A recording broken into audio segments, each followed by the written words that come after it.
Hey everybody, it's been a little while, and I just wanted to share a couple of dreams that I had years ago, and they're in previous videos, but are kind of relevant today because today is September 9th, and I will be celebrating Santa Muerte's feast day. It's one of many. Some people will celebrate on the Day of the Dead or the Day of the Dead week. Some people will celebrate in August, I believe August 15th. And then there's also 9/9. And don't quote me here, but I believe that the reason for today's celebration is because of the correlations with the numerical value of 9/9, and also this time period throughout the year has some deep-rooted Mesoamerican roots for celebration of the dead and celebration of death and celebration of the ancestors of deceased family, that sort of thing. This whole kind of next few months has connection to the way that the Maya and the Aztecs celebrated the passing of their loved ones. So they celebrated it just as much as they celebrate life. So they understood that it was a necessary part of being human or existing. So anyway, 9/9 today is the day that I am choosing to celebrate as like her feast day. I haven't gotten anything ready yet. I just wanted to share this story, and then I'll continue the video and share with you the events that happened today. It's just going to be an at-home celebration. So first and foremost, what do you think? You like it? I made them myself. I put some beads in here somewhere. Where are you, beads? There you are. This is wool roving. I rolled it myself. I put in a little wrap in here, blue and orange. I'm gonna add more to it later. Anyway, what do you think? Oh, I also shaved my head like a mohawk. So anyway, so yeah, on to the stories. Enough distraction. So these stories were dreams and or vision meditations. Not really meditations, but more like channelings. And I'm going to share two with you. And I do have them in a previous video, like I said, but it's just easier to share them here. And they woke me up to the potential of the afterlife. And they woke me up to what my subconscious truly believes happens after death to everybody. So actually, no, there's three stories. Okay, so first, the way I'm going to divide these up is, just how I remember. So the first one was, I was in a house, an old rickety type of Mexican house, screen door, wood, kind of broken down, disheveled, old Mexican style house. And I'm walking through and I recognize this boy that I've known since childhood, and we really only talked when we were children, preteens, that sort of thing, coming into adolescence, hormones raging type of time period. And well, I liked him, but he was the type of person that, he'd punch the girl and then kind of run away, which he did to me on several occasions. So he was kind of a bully to me. And that was how I knew him. He was kind of a bully. And I dreamed that I see him and he starts, being all flirtatious and stuff. And I'm like, back off, man. You used to treat me real bad. I don't want to have nothing to do with you. So he stops, and then I just remember feeling rage and aggression and just complete and total lack of inhibition, no morality, no nothing, just utter and total rage is what I felt come over me. No regrets, no nothing. So I pulled out this gun that looked like a revolver, but on top of the gun was a bullet about this big, kind of like the bullets from Mario Brothers. And I shot him in the face.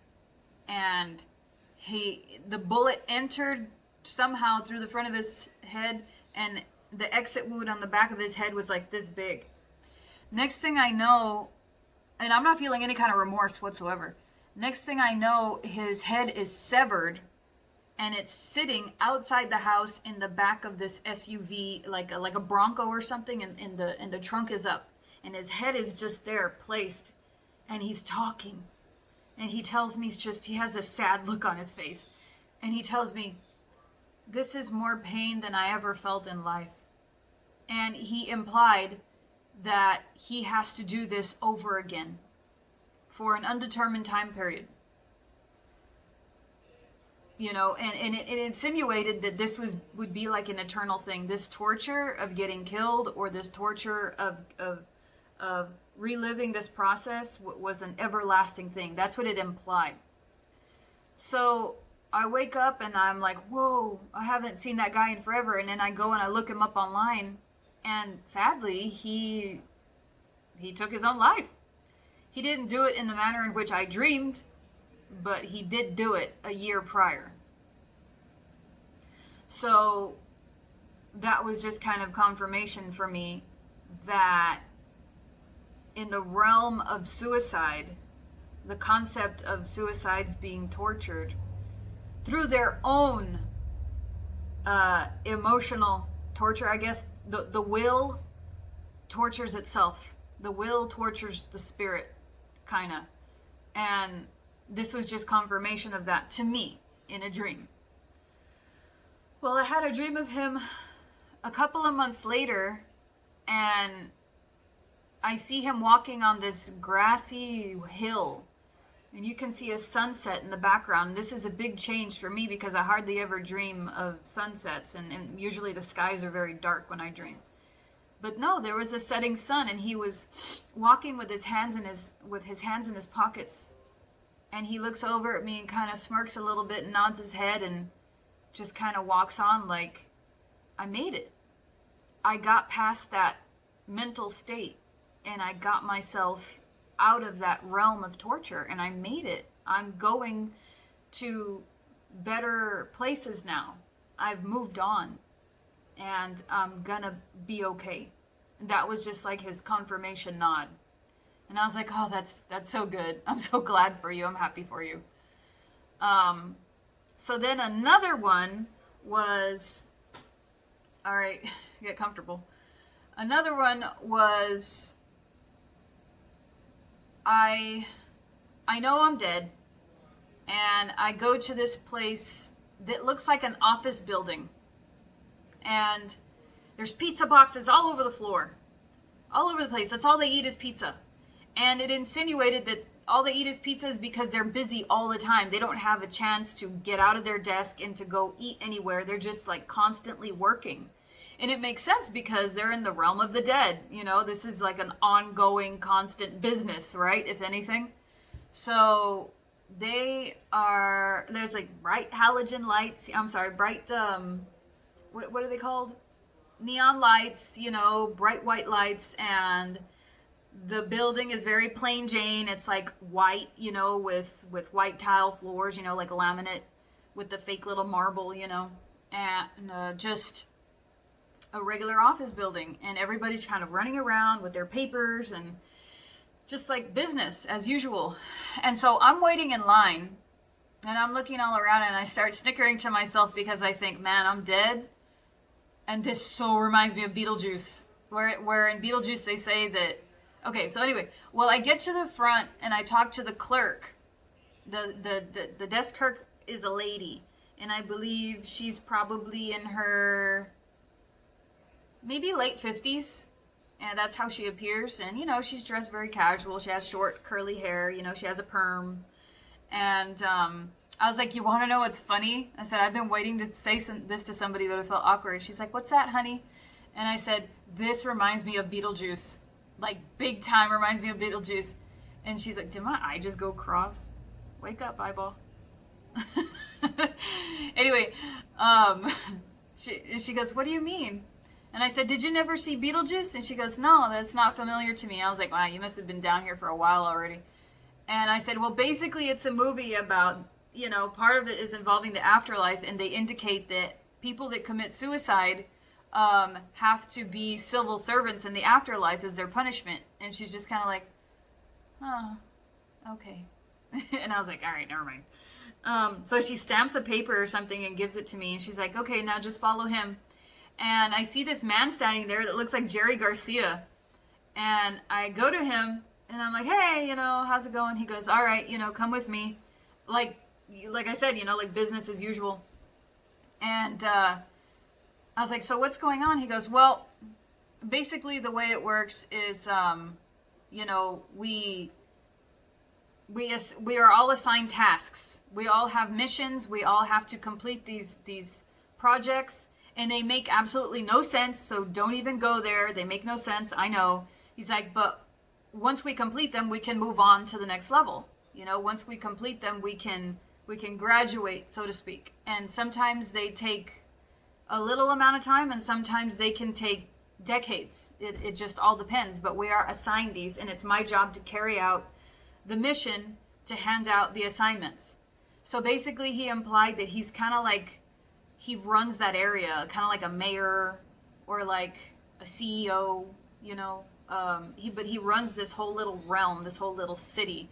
And you can tell that he's stressed the hell out. Like he's been here too long, and he just wants to move on already. Like he's over it. And I was like, oh, okay. And there was a part there where I was trying to dial on a phone, an old flip phone. It looked kind of like those makeup phones for little girls that are really, they look like phones, but they're makeup. And the internet didn't work, and he's like, okay, you have internet for a few seconds, call who you have to call. So I was able to text somebody and tell them that I was dead. And then he's like, okay, put the phone away, because we're not allowed to be doing that. We're not allowed to be sending messages to the other side like that. And I was like, all right, fine. But I just told somebody that I was dead, so just, to let him know. And he's like, okay, so put it away. So I start following him, and we walk outside, and he goes, like, for example, take this little boy over here. And there's a little boy standing there, and he's standing right in front of these iron gates. And right next to him are these two Great Danes, or they look like two very large dogs, short-haired dogs. And he's also carrying a shotgun. And the guy says, the Jerry Garcia guy says, his mission is that. It's to go into behind those iron gates were a bunch of like woods. It looked like a park, but also like woods. He's like, that's his job. He's supposed to go into those woods and basically survive, to defend himself. I was like, he's just a little boy. He couldn't be like 7 or 8 years old. He's like, I already told you, I don't make the rules. That's his assignment. Like, you get over it after a while. I mean, you stop feeling sorry for people after a while. You just give your assignment and be done with it. And I was like, that's messed up. He's like, you're preaching to the choir, man. Like, I already know this. And he goes, even I get tested. Even I've been given a test. And I was like, oh yeah, what's that for you? He goes, well, this little boy came to me and he told me his name. He goes, then this adolescent came to me and told me his name. Then this adult man came to me and told me his name. And then, you would never guess, the archangel Metatron came to me and told me his name. And he said, from here on out, I have to learn all his names or else I can't go anywhere. I can't graduate anywhere. I was like, so your lesson is to learn all of Metatron's names? He goes, yeah. Do you realize how many names he has? I was like, no. And I didn't even know who Metatron was. I knew he was an angel, but I didn't know who he was. I had only heard of the name one time, and that was in Dogma, the movie Dogma. He's like, yeah, look up Metatron. He's got a ton of names. And I was like, okay. And he goes, but yeah, I mean, that's like the whole point. You have to do this task, like the way you're giving tasks in life when you're alive, and you just have to pass them. And you'll know in that moment when you've passed them, but before then, it's like you don't even really realize it's a test. He's like, at least here, you know it's a test. He's like, but in your living life, you don't know it's a test. Your entire life is a test. He goes, and then depending on how you do, dictates where you go. And not like heaven and hell and that sort of thing, but dictates like what level you're at spiritually, you know? So I was like, wow. And then, why does my eye keep looking like it's going cross? It's not going cross. It doesn't feel like it. Anyway, this is a side I have palsy. Anyway, so there was that dream. And then this one's very interesting because it correlates with, very much correlates with a lot of mythological afterlife stories. But of course, it is before I read up on the Aztec and the Maya pantheon and afterlife stories. So I'm driving in the car with my mom, my sister, my son, and my grandma. And I start texting on the phone, and I'm driving at night. I'm going on the expressway. And because I got so busy texting on the phone, I lost track of where I was driving, and I drove off the rail on the highest part of the expressway. And so we're falling, of course, you know, we're about to die. And I remember sticking my head out the window, and it's like we're falling through clouds. And I was like, whoa, this is cool. Let's check this out, you know? And then the parents and my family in the back seats, like, you know, buckling, like, oh my God, it's gonna happen. And my son was just like, we're falling, you know? And I was like looking at them like, oh my God, guys, I'm so sorry. I just killed all of us. Oops. And, so we land comfortably, and I don't really remember getting out of the car, but we're out as a group, and we approach this place that looks like there's a bunch of picnic tables outside, and it looks like a bunch of dorms in the back behind them. And it's night, of course, it's nighttime, and at least the skies are dark, and there's all these people sitting at the picnic tables. And they're just talking, you know, and just walking around, biding time. I don't see any food anywhere. So I walk up to this woman. I'm trying to get information. Like, what do we do from here? What's the deal? And I go up to her and I ask her, I was like, what's everybody waiting around for? What's the deal? And she's like, frustrated, like, you're lucky. She's wearing a red shirt. She's like, you're lucky you got here on year 3. That's all I can tell you. That's it. You're just lucky. And I'm like, okay.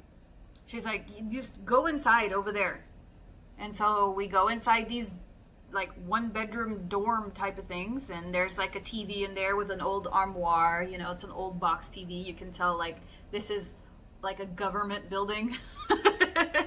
And there's like one bed. It's really floofy, you know, but you can feel the springs are practically poking through, you know. And so I tell my family, just sit there on the bed. Be calm. I'm going to find out what do we do from here. And so I'm going out and I'm looking. I'm trying. Oh, and I'm also searching the channels on the TV. It's just regular TV shows. It doesn't say nothing about, hey, welcome to the afterlife. Blah, blah, blah, blah. And so some guy comes in that looks like Dee Snider. And he has like his head sides shaved with like a red long hair, like shaved kind of like a mohawk, but it's down. And he's wearing like a black trench coat. And he's really, really light, like super pale. And he comes up to me and he goes, you want to know what's going on? I was like, yeah, I just got here. Kind of want to inform my family. That looked weird. Save that as a screenshot. Anyway, but I was like, yeah, tell me what's going on. And he's like, follow me. I was like, all right, guys, I'll be right back. Stay there on the chair. Don't go anywhere. I mean, obviously there's no telephones here. Obviously there's no forms of communication in which we can get a hold of each other. Stay there. And they're like, yeah, we're good. We'll be here. And so I go and I follow him, and we go back outside past those picnic tables again. And he goes, check this out. And he opens up an umbrella, and he jumps up in the sky like freaking Mary Poppins. And I noticed this kind of sky river. It's like wind gusts that carry people like a river, like a zip line, sort of, kind of.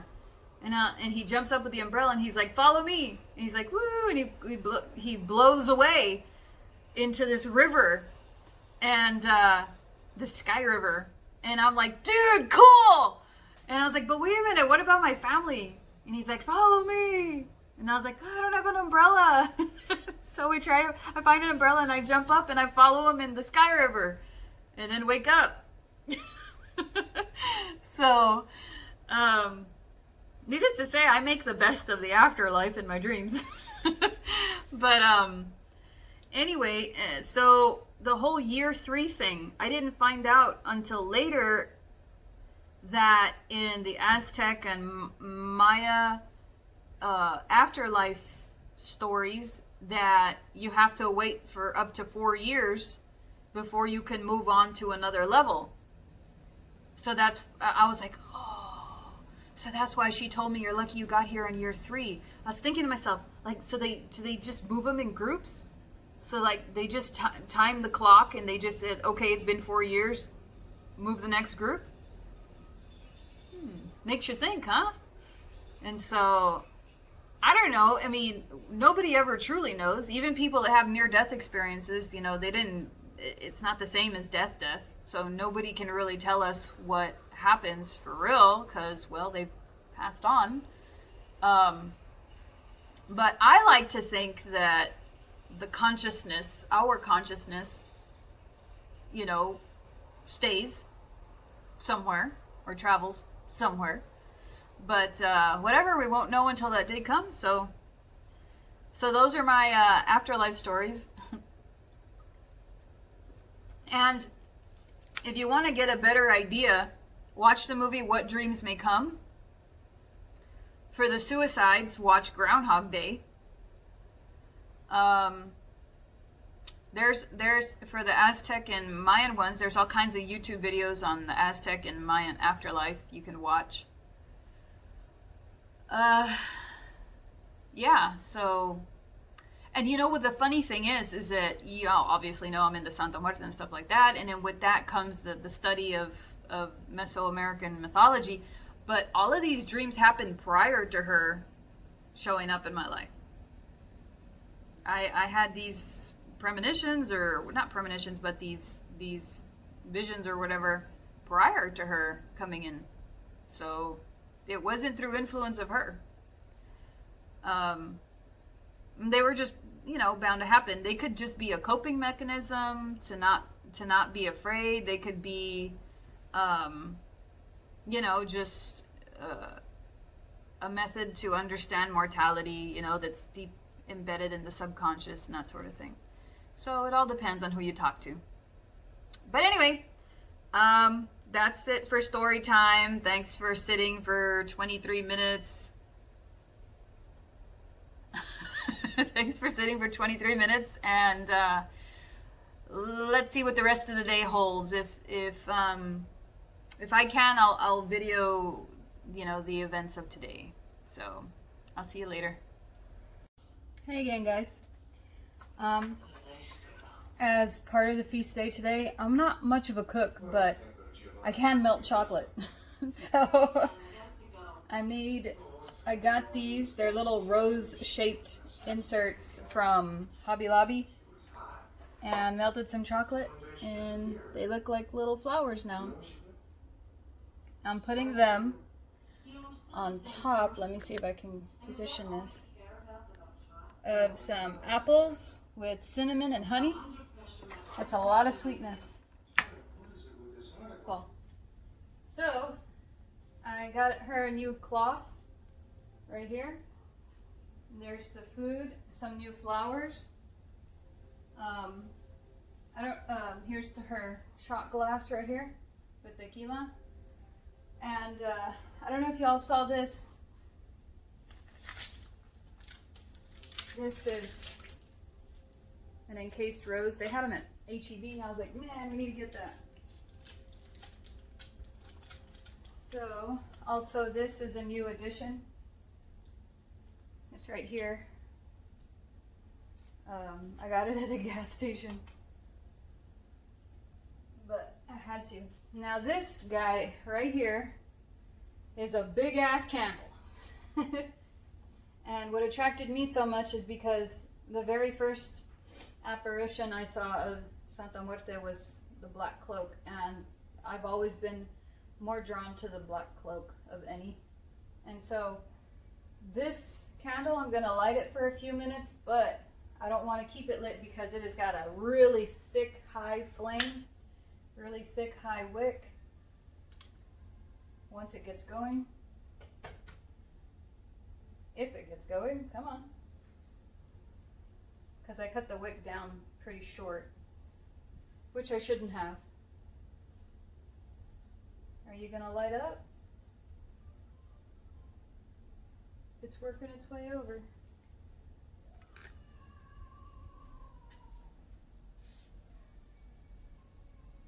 Did I cut you too short? No? It's got to burn up some wax for a second. There we go. Well, hey there. How you doing? There you go. Oh, pop, pop, pop. Somebody's talking. Yeah. Good to see you too. So, that's what we got going for today and for right now. From here, you know, we'll just kind of chill out and talk for a little bit. And later on this evening, have dinner. And with that dinner, you know, I'll give the rest to my offerings, and the rest of it, of course, is a little bit more private, but yeah, just wanted to share with you guys today's little feast. So, see y'all later. Have a good day.